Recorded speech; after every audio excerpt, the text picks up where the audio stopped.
Hello, welcome to Miniature Realms. My name's Stuart and welcome to a hobby diary. Not the longest of hobby diaries. I haven't really done much. We'll talk about that a little bit. But I'm primarily here to announce the competition winners from the competition I announced at the end of December, the last video of the year. And we'll come back to that at the end of the video. I will keep you waiting. Hell, I've not even bothered to get my proper camera out. I'm just using my webcam to record this. It's been a bit of a crazy January, but I did want to put this video out and not leave those of you who had watched that video and spent all the time commenting. But we'll come back to that at the end. As alluded to, it's been a bit of a lean hobby month for me. The videos I've put out were things I've all recorded sort of in November and December, and I still have a few more videos like that to edit and put together. So the Blood Red Skies stuff, that stuff was all recorded a long time ago. The only actual hobby I've done of my own, obviously been painting stuff for work, but the only hobby I've done of my own is painting one skeleton, and you may have seen that just the video before last, I think. Now I won't go into too much detail here, but that skeleton was on the back of quite a cool hobby chat with my 8-year-old who managed to get very excited looking at my 5th and 6th edition Warhammer Fantasy books. I even showed him my 3rd edition stuff as well, and he was suddenly completely besotted with it, and that's on the back of me getting Hero Quest for Christmas as well. And it reminds me, while I was a couple of years older, it reminds me very much of how I was at the beginning of my wargaming obsession, and it looks like that those things have triggered him more than the models I've given him in the past, the Middle-earth stuff, even the Space Marines that he's painted. He's painted a few models, but it just seemed to capture him a little bit more, probably because he's reading by himself quite well now, so he's been flicking through and reading old army books and stuff, and he wants to play, and it's quite cool. So I think I'm going to do a little video on that. But anyway, it led to me painting a skeleton and doing some other bits. And those bits may well have included printing some Warhammer dwarves from Highlands Miniatures, which again I think I alluded to a little bit in that painting video for the skeleton. But it's been some fun, and looks like it's going to be a little project for me and my lad, and we'll build towards Warhammer the Old World, which I was hoping to ignore. But it being my first love in wargaming, I think it's going to be quite hard to ignore. So if I do have a playable army by the time it comes out, you know, I may well cover that. I'll be interested to hear from the rest of you if that's on your horizons. I know a lot of you are a similar age group to me. I can tell from the demographics of all the data you get from YouTube that a lot of you are the sort of similar age groups, maybe have similar age kids and things as well. And have you found that them getting into the hobby has got you playing games that you didn't think you would, or what do you think of the old world? Is that tempting you maybe back into Warhammer Fantasy and away from historical wargaming? Well, not away from it, but in addition to. We shall see how that goes. I don't plan for it to derail anything much, really. It's actually extra time with my lad at the moment, doing a little bit of extra hobby I wouldn't have normally been doing with him, and the wife's really supportive of it. She thinks it's really cool that he's really excited and engaged in doing stuff. So that's cool. I can't complain with that at all.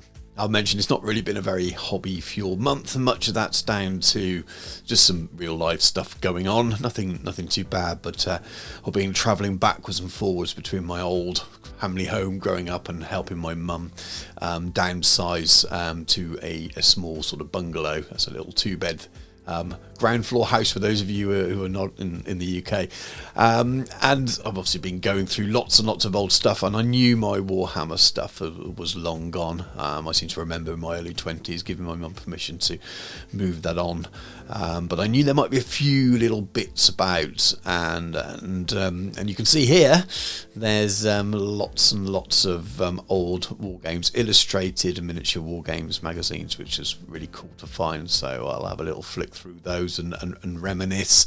There's a few other little cool bits, and I found some old sort of price lists from the days when you had to send off a stamped addressed envelope to actually get your prices back, and I found a an invoice from Foundry with a nice little handwritten note and a thank you from Brian Ansell. And at the time, I wouldn't have really thought anything about it. But those of you that know the hobby, especially the Games Workshop side of the hobby, will know how important he is. So that was really, really cool. I did find a couple of old rule books. I found Cryomech, which is a bit of a kind of a Starship Troopers, Alien stroke Tyranids kind of spin-offy kind of game, really. So someone else's take on that sort of Geiger style Alien stuff. I remember the miniatures were quite cool at the time. I don't have any miniatures. The book's been scribbled in as well, unfortunately not by me. But it's still cool to have a quick look through. And I also found Cryomech 2020, which is quite amusing, because I'll have had that back in the mid-90s, and 2020 would have seemed a fair way off at that point. I mean, obviously we're past that now, but I found that. And I think that's basically it's the second edition of the Cyberpunk rulebook, so I might pop that on eBay. I don't think I'll be playing that as a role play game now, but it was fun to find and flick through. But anyway, I'll stop rabbiting on now. I'll take you over to the screen and you can see me do the draw for the prizes. Here we are with commentpicker.com. It's a free device, hence all the adverts, that enables me to choose from comments from a video randomly, and I was able to filter out double users and get rid of my own replies.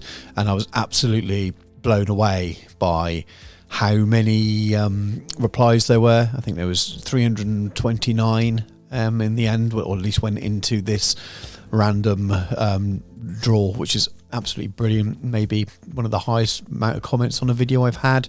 I really didn't expect that. I thought there might be 20, 30 different entrants and things. It was really, really, really cool to see so many of you comment, and not just a quick one line here or there, giving me some real sort of info on what you got for Christmas and what your plans are for the year. And it was really, really nice replying to those. And I made an effort to try and reply to every single one. So if I did miss you, it's a mistake. I think I've replied to everyone, so sorry if I haven't. But let's get to it. So there are 3 prizes. The first prize is for the American Civil War scenery. So let's randomly generate a winner there. And we have Stephen Lawther. So if you can get in touch with me, and I will get that sent to you. And then the second prize was for the Yugamon scenery set. So we pick another winner. Here we go. Let's see who we have. Dum dum dum. Michael Lee again. So if you can get in touch, and I will sort about how I can get that to you. And then for the kind of what I'll say is the main prize, which is the starter Prussian Epic Army, and that goes to Old School Online. So give us a shout, get in touch, and we'll get those sent to you. But thank you for everyone who took the time to comment. It's been really, really cool going through those, as I've already said. Well, congratulations to the winners. Please do get in touch. Send me an email or a message on one of the social medias. You will find all those details in the video description down below. So just click on the expand on there and you can see all my contacts. Let me know who you are, etc., address details and things, and I will get those shipped out to you in the next few weeks.